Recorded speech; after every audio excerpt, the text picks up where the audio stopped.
قل أوحي إلي أنه استمع نفر من الجن فقالوا إنا سمعنا قرآنا عجبا يهدي إلى الرشد فآمنا به ولن نشرك بربنا أحدا وأنه تعالى جد ربنا ما اتخذ صاحبة ولا ولدا وأنه كان يقول سفيهنا على الله شططا وأنا ظننا أن لن تقول الإنس والجن على الله أن لن تقول الإنس والجن على الله كذبا وأنه كان رجال من الإنس يؤذون برجال من الجن فزادوهم رهقا وأنهم ظنوا كما ظننتم أن لن يبعث الله أحدا وأنا لمسنا السماء فوجدناها ملئت حرسا شديدا وشهبا وأنا كنا نقعد منها مقائد للسمع فمن يستمع الآن يجد له شهابا رصدا. Allahumma arhamna bil Quran. Ayah bunda yang dirahmati Allah Subhanahu wa taala. Bedanya ahlul Quran sama yang belum Allah pilih jadi ahlul Quran kalau jam-jam segini kelihatan. Banyak muslimin yang habis subuh tidur lagi. Ini kalau lihat dari kamera nih, rumahnya ayah bunda udah pada terang. Masya Allah. Jadi seterang wajahnya yang bersinar. Masya Allah. Jadi mudah-mudahan nih cahaya Al-Quran makin bertambah-tambah pada diri bunda, ayah, pada rumah tangganya, keluarganya. Dan semoga Allah Subhanahu wa taala nerangi terus nih kehidupan kita. Nanti di kubur kita diterangi. Amin ya Nanti Allah. di hari kiamat terang. Jadi seperti cahaya. Dan kemudian sampai masuk surga Allah Subhanahu wa taala terus jadi cahaya. Dan Amin ya Rabbal Alamin. dalam surat Al-Ghabun, nah itu ayah bunda bakal tahu bahwa Al-Quran itu menjadi cahaya buat kita. Nanti cari ya, surat Al-Ghabun. Allah bilang, fa'aminu billah wa rasulih wa nuril ladzi anzalna.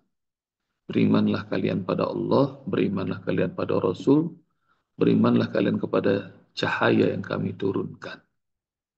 Dan ulama semuanya sependapat cahaya yang Allah turunkan itu Al-Quran.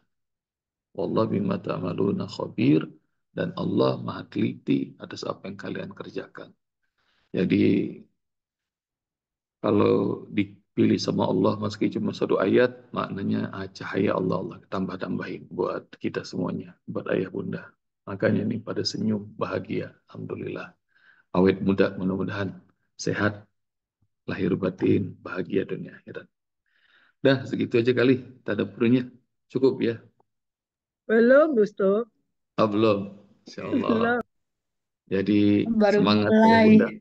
Al-Quran itu Pembukaan cahaya. segitu. Jadi cahaya buat kita semuanya.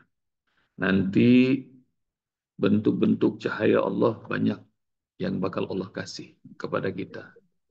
Bekas wudhu akan jadi cahaya. Jadi kalau dari at-tawabun Al-Quran jadi cahaya, wudhu cahaya. Nanti kata Rasulullah, sungguh umatku nanti di hari kiamat bakal datang. Tangan dan kakinya bercahaya karena bekas wudhu. maka kalau bisa tambahin wudunya, perbanyak, maka makin terang nanti cahaya. Itu dua amalan untuk jadi cahaya. Yang ketiga, pergi ke masjid di waktu-waktu gelap, subuh, maghrib, isya, itu akan jadi cahaya. Bashir al-masyahin ilal masajid fi salam bin nurid tam yawmal qiyamah. Kasih tahu kepada umatku, mereka yang suka berjalan ke masjid di waktu gelap. Nanti kelak mereka akan jadi cahaya yang sempurna di hari kiamat.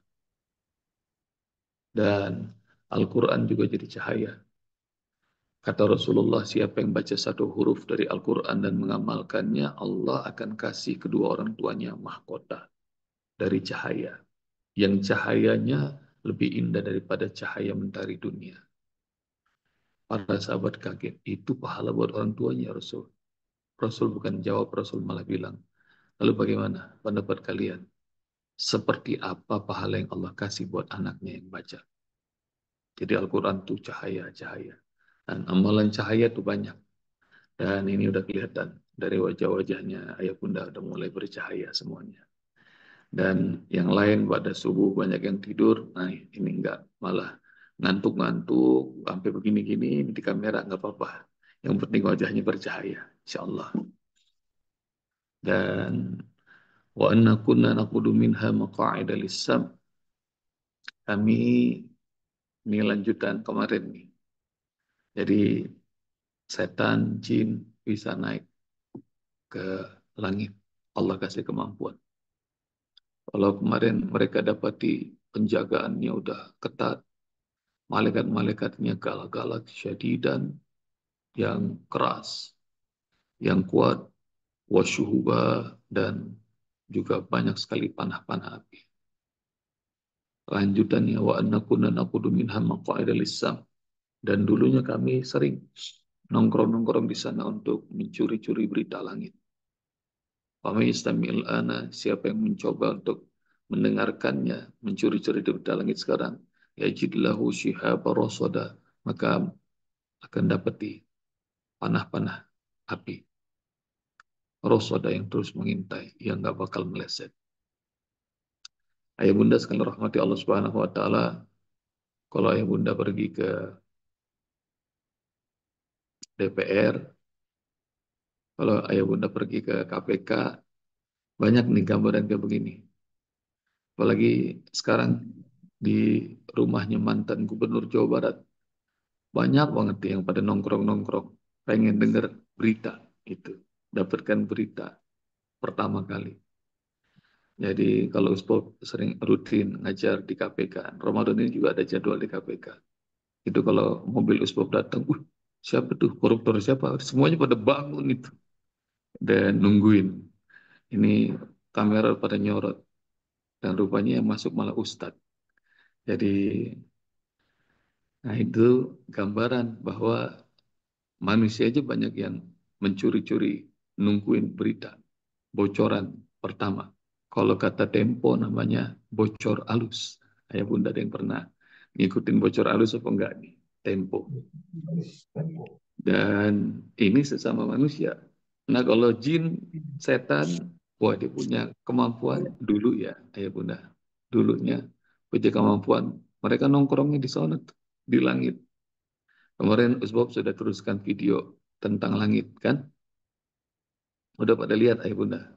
Jadi Masya Allah itu langit. Segitu gedenya. Terus mereka ngedengerinnya di mana nih? Jin dan setan. Jadi Masya Allah. Dan lihat kemampuan yang Allah kasih buat mereka itu. Jadi kalau antar bumi aja terlalu mudah. Kalau mereka dari sini mau pergi ke Amerika bisa. Amerika mau pergi ke Irak bisa. Mau pergi ke Palestina bisa. Mau pergi ke Mekah bisa. Jadi kalau antar bumi aja, antar langit aja bisa, dia. Apalagi cuma sekedar pindah dari satu tempat ke tempat lainnya. Tapi ayah bunda tenang ya, santai ya. Kalau jadi hamba Allah, yang namanya manusia, dia beriman, dia bertakwa, maka itu yang paling Allah cintai. Dan jin kalah, setan kalah. Jadi, dan caranya begitu. Satu, jadi ini tempat nongkrongnya. Kalau kita nongkrongnya hangoutnya di kafe, di restoran, kalau dia ini nongkrong sono di langit. Pemain siapa yang ngedengerin sekarang? Mereka bilang nih, sejak mulai Rasulullah SAW diutus, nggak bisa lagi itu berjalan pojok. Kenapa? Yajid lahu syihaba rosoda. Karena pengamanan sudah diperketat. Jadi akan dapati syihaban, panah-panah api, rosoda yang intai. Mungkin ayah bunda bakal bertanya, kenapa dulu pengamanan langit dikendorkan? Begitu Rasulullah SAW hadir, kemudian diketatkan. Setan, jin nggak bisa lagi. Itu adalah iradatullah, kehendak Allah. Masyiatullah, keinginan Allah. Sama seperti ya bunda, kalau nanya, kenapa sih semua di surga serba boleh, kok masih ada buah holdi yang tidak boleh dideketin? Dan hanya Allah yang tahu. Jadi kita nih cuma disuruh dengar aja, patuh aja. Jangankan dengan peraturan Allah yang segala mahal. Ayah bunda kalau pergi ke Thailand, kepada rajanya, banyak yang nggak masuk akal, orang pada bungkuk, orang pada ngesrot di depan rajanya itu. Dan kalau kalian berpendapat bahwa orang-orang Thailand mungkin nggak intelek, pergi aja, ayah bunda, ke Jepang. Orangnya pinter-pinter. Mereka kalau di depan kaisar, sama itu, ngebungkuk. Jadi seperti menghambakan diri. Dan yang nggak lebih masuk akalnya lagi, namanya Britania Raya, Great Britain. Orangnya pinter, dan Inggris termasuk yang selalu terdepan dalam urusan demokrasi, segala macam. Tapi pada raja, dulu kemarin kan sama Ratu Elizabeth sekarang udah mendiang, sudah meninggal. Nah sekarang pada Raja Charles, sama. Jadi kalau sudah rajanya hadir itu enggak tuh. Raja mau punya skandal apapun juga, enggak. Pura-pura kagak dengar. Jadi rupanya, lihat itu. Raja-raja dunia modelnya kayak begitu. Apa kepenginannya, itu adalah jadi titah. Nah, demikian juga. Ayah bunda kalau nanya, kenapa ya dulu setan kok bisa diizinin, dan bahkan nggak cuma sampai tangga-tangga langit. Iblis itu setan, iblis itu jin. Dan kita sudah belajar dalam surah Al-Kahfi. Kana minal jinni fafasaqa an amri rabbi. Iblis itu termasuk jin, kata Allah. Tapi dia tidak mau turut sama perintah Robnya. Coba ayah bunda cek lagi tuh. Surah Al-Kahfi ayat berapa? Lihat lagi terjemahannya. Usbab ulang. Iblis itu jin. Dan dia nggak cuma ke tangga-tangga langit. Dia itu sudah ma'rifatullah, sudah musyahadah. Menatap langsung wajah Allah itu. Jadi dia termasuk jin. Tapi dia nggak mau taat sama Allah. Cuma satu aja urusan dia nggak mau taat sama Allah. Dan itu makna ayat bunda. Jadi nggak usah nanya tentang kenapa ya babi diharamkan, kenapa ya homer diharamkan, kenapa sutra emas diharamkan buat pria. Nggak usah nanya. Kita cuma disuruh taat. Dan ketaatan itu jadi ujian. Seperti ayah kita, bunda kita, Adam dan Hawa alaihi salam, semua mau serba boleh. Cuma satu aja nggak boleh. Wala taqraba hadhihi syajarata fatakuna minaz zalimin. Ayah bunda cari dari Al-Baqarah ayat berapa? Larangannya cuma satu, dan jangan kalian dekati pohon ini. Kalian nanti akan jadi orang solim kalau mendekatinya. Nggak dekatin, nggak boleh. Dan itu maknanya, kalau ayah bunda bertanya, kenapa sih dulu mereka masih bisa mendengar mencuri-curi berita langit? Memangnya nggak bisa dijagain tuh langit. Yang tahu pasti jawabannya hanya Allah. Ntar kita tanya ya. Mudah-mudahan kita nanti bisa berjumpa sering-sering Allah di surga. Ya Allah, ini ayat 9 maksudnya apa surat Al-Jin ya Allah? Kenapa nggak dari dulu kau tutup aja tuh aksesnya setan sama jin gitu. Nanti Allah bakal kasih tahu mana yang benar. Jadi nanti juga yang masih bingung, tarawih yang benar berapa sih Allah? 11 rakaat atau 23 rakaat gitu ya. Ntar nanyanya sama Allah. Dan nanti ayah bunda bakal tahu bahwa memang disimpan sama Allah Subhanahu wa taala dalam surah Sajdah. Sudah disebut sama Allah bahwa yafsilu bainahum yaumal qiyamah fi ma kanu fihi yaktalifun. Dialah Allah yang memutus apa yang menjadi perdebatan kalian selama ini di dunia. Jadi bakal dijawab sama Allah nanti. Jawaban absolutnya. Jadi sengaja ada pertanyaan yang terus bakal muncul di kepala kita. Ingat nih, ayah bunda, kalau otak kita nyampe, bersyukur alhamdulillah. Tapi kalau belum nyampe mencerna ayat Allah, maka imani aja. Imani. Karena kita nggak bisa mengukur kedahsyatan, kebesaran, keagungan Allah Subhanahu wa taala dengan bodohnya kenaifan diri kita.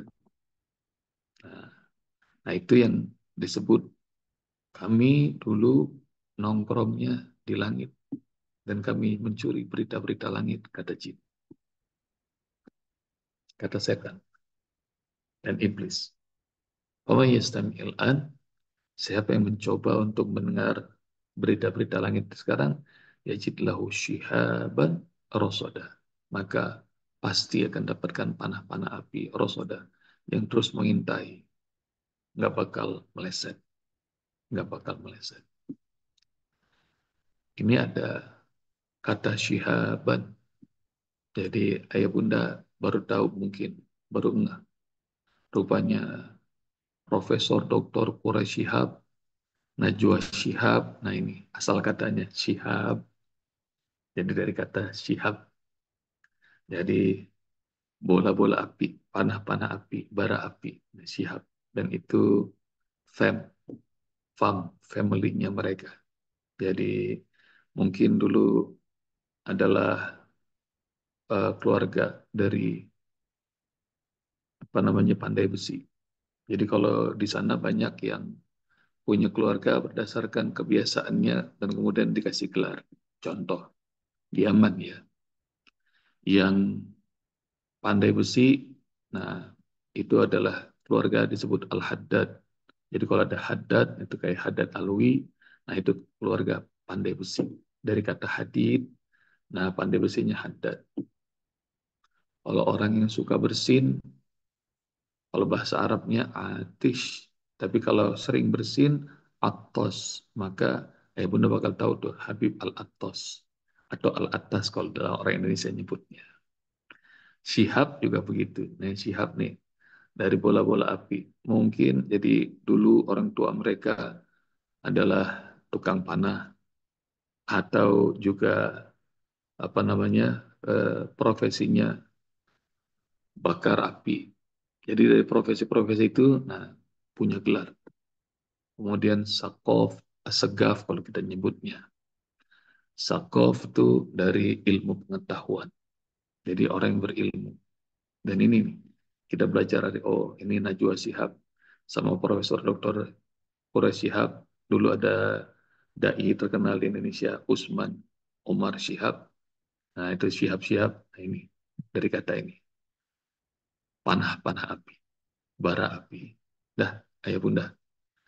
Jadi nggak usah ngedengerin bocoran-bocoran halus dari jin ya, karena pasti bohong, aksesnya udah ditutup, berita langit dan ditutup. Jadi kalau ada orang ngomong menurut penerawangan saya, itu kadang ngomong begitu ya.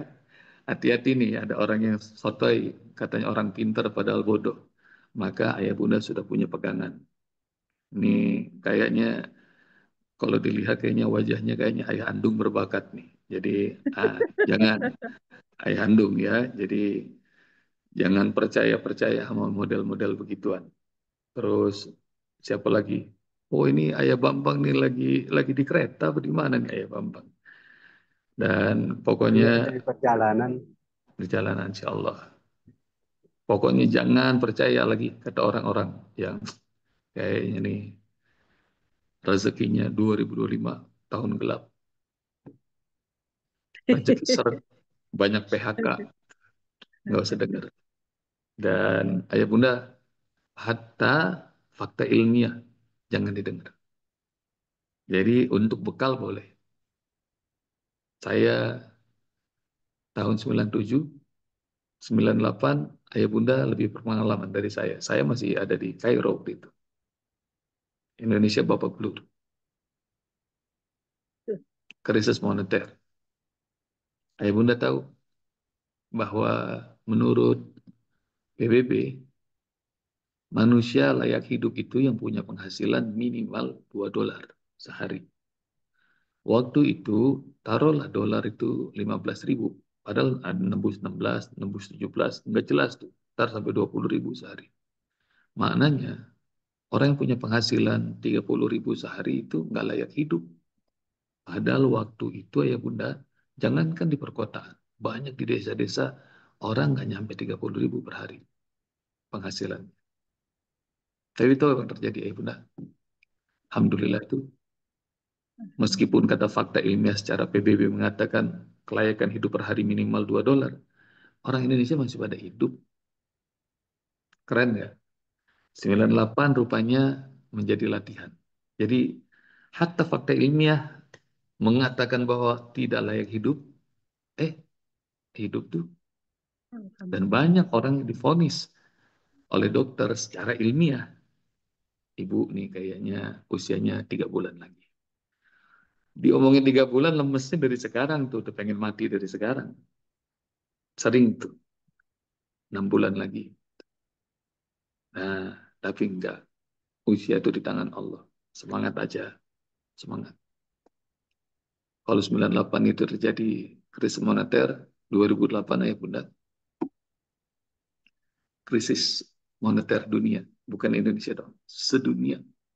Mungkin ayah bunda yang tahu nih, krisis 2008, dunia tuh. Saya saat itu lagi diundang ke Australia, khutbah Idul Fitri. Dan pulang ayah bunda, di bandara Sydney, saya ngelihat semua orang di Australia, di bandara wajahnya jelek. Bentar-bentar, Kevin Rudd, Perdana Menterinya Australia, muncul di TV. Pengumuman, pengumuman. Dan orang pada berdiri. Nontonin gitu, tegang. Kevin Rudd tuh ngomong, berapa menit muncul lagi di TV, berapa menit muncul lagi. Dan ini saya lihat berkali-kali di bandara. Kevin Rudd ngomong, tolong jangan ambil uang dari bank. Nanti akan menciptakan ras. Dan krisis ini akan makin parah. Jadi dia himbau tuh warganya. Dan bandaranya Sydney itu dibanding bandara Soekarno-Hatta jauh lebih canggih, jauh lebih modern. Tapi saya melihat semua orang wajahnya tegang, stres. Pulang dari Sydney, naik pesawat, sampai 7 jam kemudian di Bandara Soekarno-Hatta. Indonesia, krisisnya dari tahun 98 sampai 2008 kan panjang. Dan begitu saya sampai di Bandara Cengkareng, saya melihat semua orang wajahnya senyum, bahagia. Dalam hati saya, mana negara kaya, mana negara yang berkembang, dan jangan-jangan Indonesia lebih kaya. Dan saya diundang buka puasa di BI. Ini di tempatnya Ayah Rudi, suaminya Bunda Uci. Pak Mulyaman Hadad, OJK kantornya masih ada di situ. Dan beliau undang semua direksi bank. Semuanya buka puasa. Jadi yang muslim dan muslim pada buka puasa. Waktu kantor OJK ada masih di BI. Pak Mulyaman Hadad bilang, ayo sekarang waktunya Kiai ceramah. Saya ceramah. Dan saya cerita fakta ini. Dan saya bilang, Pak Mulyaman, tahun 2008 tuh seluruh dunia krisis. Katanya cuma hanya 2 negara yang selamat dari krisis moneter tahun 2008. Dari 2 negara itu salah satunya Indonesia. Pak Mulyaman dan kawan-kawan direksi bank semuanya lebih ngerti dari saya. Tapi saya berkeyakinan bahwa Indonesia itu selamat dari krisis bukan karena fundamental ekonominya kuat, tapi karena udah terbiasa kelamaan krisis. Jadi imunitasnya hebat. Jadi udah gak ada ngefek lagi 2008. Jadi maknanya ya Bunda sama seperti puasa Ramadan. Ya, dengerin ya. Puasa Ramadan tuh bagi kita yang sepanjang tahun nggak bisa puasa sunnah ya Bunda, maka nanti kaget. Sama seperti orang sehat terus begitu dikasih sakit kaget sama Allah Subhanahu Wa Taala. Sama seperti orang yang dikasih duit mulu sama Allah, dikasih krisis kaget, stres. Maka ini makan sepanjang tahun Allah kasih, terus Allah paksa kita Ramadan. Yang nggak biasa puasa sunnah, sehari bisa, 2 hari bisa, sekarang 12 hari, sekarang hari 13 bisa. Masya Allah.